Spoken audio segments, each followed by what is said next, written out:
ममता बनर्जी 315, 300 पार, मल्लिकार्जुन खड़गे बोल रहे हैं। राहुल गांधी का कहना है कि 4 जून बीजेपी गई, तो बड़े आत्मविश्वास के साथ विपक्षी दल दिखा रहे हैं, ये बताते हुए कि बड़ी मुश्किल है आप लोगों की राह में। क्या जवाब होगा इस पर प्रेम शुक्ला जी आप लोगों के लिए? चित्रा जी, इस देश की जनता ने पक्का संकल्प लिया है और जनता का संकल्प है कि भारतीय जनता पार्टी के नेतृत्व में राष्ट्रीय जनतांत्रिक गठबंधन की सीटों की संख्या 400 के पार करनी ही है। और अब तक जो चुनाव हुए हैं 379 सीटों के, उसमें ही भारतीय जनता पार्टी को स्पष्ट बहुमत मिलना सुनिश्चित हो चुका है। उसी की बौखलाहट है कि विपक्ष के नेता जो हैं बहकी बहकी बातें कर रहे हैं। इनकी बहकी बहकी बातें इस बात को निश्चित करती हैं कि भारतीय जनता पार्टी की सरकार तो 4 चरणों के मतदान में ही बनने की स्थिति में आ गई। अब तो सिर्फ जनता का 400 के पार वाला जो संकल्प है वही पूरा होना है। तो जब जनता ने संकल्प ले लिया हो तो विपक्ष कुछ भी कहता रहे, कोई विकल्प है नहीं, क्योंकि जनता जानती है कि इंडी अलायंस के भ्रष्टाचारी नेताओं के पास में किसी प्रकार का जो है जनता को देने के लिए कोई विकल्प नहीं है। उनके पास जो है मुस्लिम तुष्टीकरण के अलावा अनुसूचित जाति जनजाति के लोगों के हक छीन लेने का प्रयास करने के अलावा और श्रीमती स्वाति मालीवाल जैसे अपने ही नेताओं की पिटाई पर चुप्पी साध लेने के अलावा इनके पास है नहीं कुछ। हाँ ठीक है, मैं जवाब ले लेती हूँ। घनश्याम तिवारी जी, मैं फौरन आपके पास आऊंगी, लेकिन एक बड़ी खबर आ रही है पश्चिम बंगाल से, सीधे उसका हम रुख करेंगे।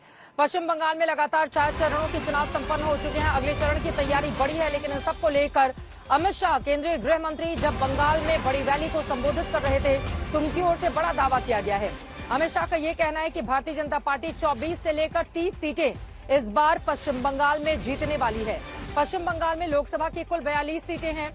उनकी ओर से पिछली बार 18 सीटों पर जीत दर्ज की गई थी। 22 सीटें ममता बनर्जी की पार्टी को मिली थी। एक इंटरव्यू के दौरान ये बड़ा दावा किया गया है गृह मंत्री अमित शाह की ओर से कि 24 से लेकर 30 सीटें भारतीय जनता पार्टी पश्चिम बंगाल में जीतने वाली है। कुल 42 सीटें हैं, उनमें से 24 से लेकर 30 तक का दावा अमित शाह की ओर से किया जा रहा है। अब मैं घनश्याम तिवारी जी सीधे आपके पास आते हुए, देखिए अमित शाह एक तरफ दावा कर रहे हैं, दूसरी ओर आपका दावा है कि 140-150 के पास बीजेपी सिमट जाएगी और 79 सीटें उत्तर प्रदेश में इंडिया गठबंधन जीतने जा रहा है। अब घनश्याम तिवारी जी, कौन भरोसा करेगा आप लोगों की बात पर? थोड़ा सा क्या हम व्यवहारिक होकर बातें कर सकते हैं? बीजेपी के पास यहाँ पर 62 सीटें हैं, सहयोगी दलों के साथ मिलकर 65 हो जाती हैं। आप लोगों ने बीएसपी के साथ मिलकर चुनाव लड़ा था, फिर भी 5 सीटें जीती थी, 10 मायावती की पार्टी को गई थी। अब बोलेंगे कि 79 सीटों पर इंडिया गठबंधन जीत रहा है, 1 सीट पर फाइट है। कौन भरोसा करेगा घनश्याम तिवारी जी आपकी बातों पर? नमस्कार चित्रा जी, आपको, दर्शकों को और को पैनलिस्ट को। देखिए, एक फिल्म थी मुकद्दर का सिकंदर, 4 जून को नई फिल्म रिलीज हो रही है, जुमलों का सिकंदर। मुकद्दर के सिकंदर में गाना था कि रोते हुए आते हैं सब, हंसता हुआ जो जाएगा। यहाँ हंसते हुए आए थे ये लोग, अब 4 जून को रोते हुए जा रहे हैं। प्रधानमंत्री जी हर इंटरव्यू में रो रहे हैं। बताइए, जो पार्टी के में अमित शाह कहते हैं कि हम चुनाव जीत चुके हैं, अगर चुनाव जीत चुके हैं तो प्रधानमंत्री जी हर इंटरव्यू में क्यों रो रहे हैं? तो जनता गाएगी कि हंसते हुए आते हैं सब, रोता हुआ वो जाएगा। 4 जून को असली चेहरा जनता के सामने आएगा। जहां तक व्यवहारिकता की बात है, भारतीय जनता पार्टी ने कहा कि वो उत्तर प्रदेश में 80 सीटें जीतने वाली है। बताइए, ये व्यवहारिक था? वो छोड़ दीजिए। जहां तक झूठ की बात है, ये चुनाव भारतीय जनता पार्टी क्यों हारी, जब 4 जून को इसका विश्लेषण होगा तो एकमात्र कारण है कि प्रधानमंत्री जी की हर बात से जनता का भरोसा उठ गया। जनता को लगने लगा कि ये प्रधानमंत्री जी जो भी बोलते हैं, जब भी बोलते हैं, या तो झूठ है या बनावटी है या दिखावा है या नाटक है। जो कि 4 चरणों तक हर दिन हेट स्पीच दे रहे थे, वो अब इंटरव्यू में कह रहे हैं कि हम तो सबका साथ सबका विकास, हमारा मुस्लिम लोगों के साथ कोई बैर नहीं है।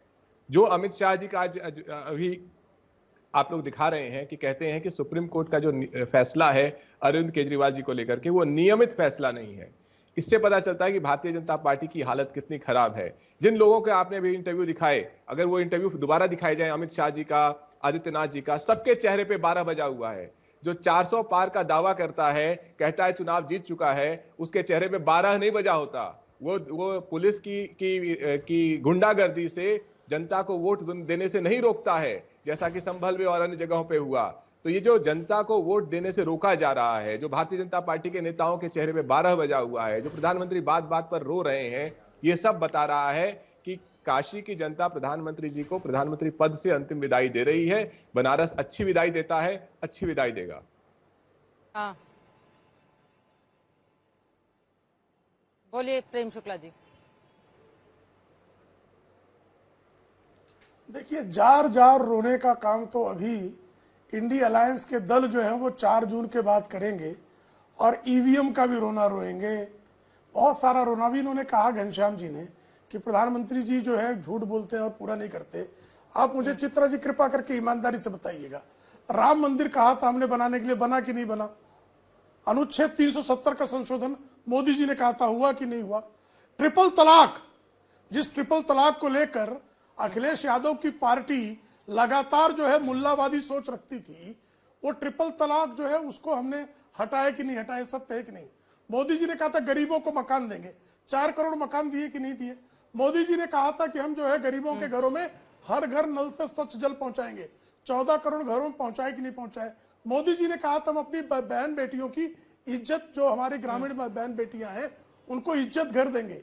11 करोड़ घरों में जो है शौचालय बनवाया कि नहीं बनवाया? उन्होंने कहा हम रसोई में जो है हम धुएं से मुक्ति देंगे अपनी बहनों को, और लोगों को एलपीजी गैस कनेक्शन दिया कि नहीं दिया? हमने कहा था कि हम गरीबों को औषधि देंगे, इलाज देंगे, हमने 50 करोड़ लोगों को आयुष्मान कार्ड दिया कि नहीं दिया? हमने, मोदी जी ने कहा था कि हम गरीबों को जो है खाते खोलेंगे और उनको खाते खोले, हमने कहा किसानों का कल्याण करेंगे। 17 लाख करोड़ रुपए जो है पहली बार इस देश के इतिहास में किसानों के खाते में सीधे ट्रांसफर हुए हैं। 3 लाख करोड़ रुपए प्रधानमंत्री सम्मान निधि के तहत, किसान सम्मान निधि के तहत सीधे जो है गरीब किसानों के, हाशिए पर जो किसान है उनके खाते में ट्रांसफर हुए हैं। हमने कृषि बजट जो है वो 5 गुना बढ़ाया है। हमने लोगों को सड़कें दी हैं, हमने लोगों को संसाधन में जो है कहा था हवाई चप्पल पहनकर आदमी जो है वो हवाई जहाज में चढ़ेगा। हमने 78 एयरपोर्ट्स बनाए, ये सत्य है कि नहीं है? IIM, IIT, एम्स, क्या नहीं किया है? 90% जो है इलेक्ट्रिफिकेशन, और हम अपने काम के आधार पर वोट मांग रहे हैं, तो क्या झूठ बोल रहे हैं भाई साहब? जरा मुझे बताइए। और आपने जो है 2014 में 14% आरक्षण देने की बात कही, हम वोट मांग रहे हैं। 2019 में भाग, 24 में भाग क्यों गए? हाँ, कंचन यादव जी वो लगातार अपने कामकाज की लिस्ट रख रहे हैं आपके सामने, और उनका ये दावा है कि बीजेपी ने जो कामकाज किया है उसी के आधार पर वो जीत हासिल करेगी। और कंचन यादव जी, एक और मेरा सवाल है, आप देखिए विरोधी दलों को कुछ मुद्दों पर जरूर इस बात को समझना चाहिए। अगर मैं बिहार की 40 सीटों की बात करूं, आरजेडी का खाता तक नहीं खुला था, इतनी बड़ी पार्टी, लालू प्रसाद यादव की पार्टी, उसका खाता भी नहीं खुला था 2019 में, इसी नरेंद्र मोदी के चेहरे की बदौलत। तो ऐसा क्या हो गया है 5 साल में कि आपको लग रहा है कि बिहार से बीजेपी का सुपड़ा साफ हो जाएगा और आप लोगों की सरकार केंद्र में बन जाएगी? कंचन यादव। चित्रा जी, आप तो ऐसे कह रही हैं जैसे कि जब पहला चुनाव हुआ था 1951 में, तभी से बीजेपी को वहां पे 40 सीटें ही मिलती आई, 39 सीटें मिलती हैं। ऐसा नहीं रहा है। कांग्रेस को भी मिला है, आरजेडी को भी मिला है, बीजेपी को भी पिछली बार 40 में 39 सीटें मिली है। लेकिन इस बार ऐसा नहीं है। बहुत विकास का काम यहाँ पर प्रेम शुक्ला जी गिना रहे थे, और इनके हर एक कैंडिडेट, मैं आपको चित्रा जी गारंटी के साथ कहती हूँ, क्योंकि गारंटी शब्द को इन्होंने मशहूर किया हुआ है, एक भी सिंगल कैंडिडेट बिहार में नहीं होगा जिसको विरोध का सामना नहीं करना पड़ रहा है। और विरोध का सामना क्यों? क्योंकि वहां पर सड़कें नहीं है। इन्होंने कहा कि हमने सड़कें बनवा दी, और एक एक लोकसभा इलाके में आप चले जाइए बिहार में, सब जो इनके सांसद है उनका विरोध इसलिए हो रहा है कि सांसद महोदय न तो दिखे 5 साल में, और ना सांसद महोदय यहाँ के जो नली है, नाली है, जो यहाँ का सड़क है ना, उसका कुछ दुरुस्त करवाए हैं। तो विकास का काम अगर आपके पास है सर, तो आप दिखाइए, जनता को दिखाइए, उस पर वोट मांगिए। लेकिन नहीं, आपने पहले कुछ और कहा और आप फिर बदल रहे हो। तो पूरे चुनाव में 4 चरण के मतदान में आप ही का तो स्टैंड बदला है। हमारा स्टैंड लोकतंत्र और संविधान बचाने का, आरक्षण बचाने का तब भी कायम था, और हमारा स्टैंड आज भी कायम है। अगर किसी का स्टैंड बदला है पूरे चुनाव में प्रेम शुक्ला जी, तो भारतीय जनता पार्टी का बदला हुआ है। और बहुत गिनारे कुछ आंकड़े मैं भी दे देती हूँ। और ये गवर्नमेंट का आंकड़ा है कि जो ऑर्गेनाइज और अनऑर्गेनाइज सेक्टर में सब कुछ मिला के 32 करोड़ 6 लाख लोग गरीब हैं। और गरीब सिर्फ नहीं, मैं युवा की बात कर रही हूँ, जो बेरोजगार हैं, जो 35 साल के युवा है, ये भारतीय जनता पार्टी का रिकॉर्ड है। और इतना बेरोजगारी कभी भी नहीं आया। मेरे पास आंकड़े हैं, ऐसे आप माथे सुपड़ाएंगे तो लगेगा लोगों को कि मैं गलत बोल रही हूँ। मेरे पास आंकड़े हैं सर, और गवर्नमेंट के द्वारा ही दिए गए आंकड़े हैं। इस देश पर आपने 155 करोड़ का जो कर्जा लादा है, 100 रुपए के पीछे, जो 100 रुपए का कर्ज देश ने लिया है, और उसके पीछे हमें 40 रुपए का रीपेमेंट करना पड़ रहा है, 40%। और आप कह रहे हो आपने विकास किया है, गरीब को आपने गरीब बनाया है, और ज्यादा अमीर को आपने अमीर बनाया है। और एक वीडियो जो कल दिल दहला देने वाला आया कि एक पुलिस वाला मारता है एक दलित को, क्या कहता है कि तुमने राशन खाया है भारतीय जनता पार्टी का, तुम्हें वोट करना पड़ेगा। आप क्या गुलाम बना रहे थे? भारतीय जनता पार्टी वाले क्या गुलाम बना रहे थे? आप ये बताइए, सरकार का दायित्व होता है जो जनता का। ठीक है, सारी चीजें लोगों को मालूम है। अब मैं जवाब दे देती हूँ धीरेन्द्र जी, सीधे आपके पास आते हुए। धीरेन्द्र जी, सीधे आपके पास आते हुए, उनका ये कहना है कि इस गलतफहमी में नहीं रहे एनडीए की, पिछली बार अगर क्लीन स्वीप हो गया था तो इस बार भी रहेगा। उनका ये कहना है कि बेरोजगारी एक बड़ा मुद्दा बनने वाला है चुनाव में। धीरेन्द्र जी देखिए चित्रा जी, बेरोजगारी का झुंड है इनका गठबंधन। वो जमाना लोग थोड़ी ना भूले कि जब लाठियों में तेल पिलाया जाता था, नरसंहार हुआ करता था, अपहरण का उद्योग चलता था, बलात्कार की घटनाएं होती थी, डकैतियां होती थी, सड़कें कहीं नहीं थी। तो 15 साल इस बिहार ने दिया है इनके आका को, और उसके बाद अपने पट के सुप्रीम कोर्ट से ठप्पा लगवाए कि मैं घोटालेबाज हूं, और ये कन्विक्टेड है, कोई आरोपी नहीं है।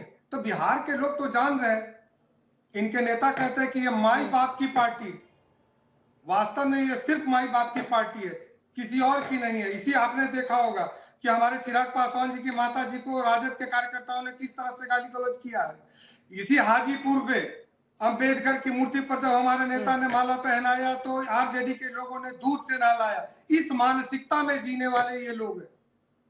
और ये लोग बात करते हैं कि हमारों को 200 सीटों के अंदर में ले आएंगे। ये बंगाल के अंदर में प्रधानमंत्री जी की रैली हुई, उसके बाद पटना में जो रोड शो हुआ, उसके बाद जो वाराणसी में हुआ, काशी में, आपने उसको कवर किया चित्रा जी। बंगाल से चली पुरवाई हवा, पटना में हवा आते हुए, और वो आंधी का शक्ल ले लिया अब काशी आकर के। यूपी में कहां टिकने वाले हैं राहुल गांधी और गांधी परिवार? ये लोग 200 और 400।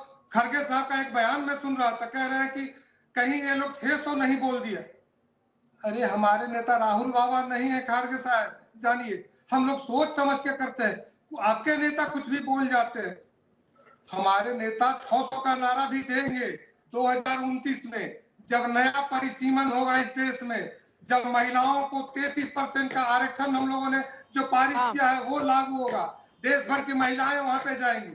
तो नया हम लोग भी टारगेट 600 का टारगेट साबित करेंगे और सेट करेंगे, इसकी चिंता नहीं करें। लेकिन बिहार में जिस तरह से मैं 39 सीटों का मेरा रिकॉर्ड रहा चित्रा जी, इस बार हम बताते हैं कि 40 की 40 सीटों को जीत करके, और 400 का पार, 400 का पार 500 भी हो सकता है। इसलिए कांग्रेस के मित्रों को चिंता नहीं करनी चाहिए, लेकिन 400 के पार के नारा को बिहार 40। ये तो बहुत ही ज्यादा हो गया, तो पूरा ही बोल दीजिए जितनी सीटें हैं लोकसभा में। फिर बोले कि विपक्ष एक भी नहीं, जब इतना बड़ा बड़ा ही बोलना है धीरेन्द्र जी, तब पूरा ही बोल दीजिए 543। फिर बचा के क्यों छोड़ना विपक्ष दलों के लिए? बोल दीजिए कि सारा एनडीए जीत रहा है। मतलब कम से कम बोलते समय व्यवहारिकता का तो ध्यान में रखना होगा ना धीरेन्द्र जी।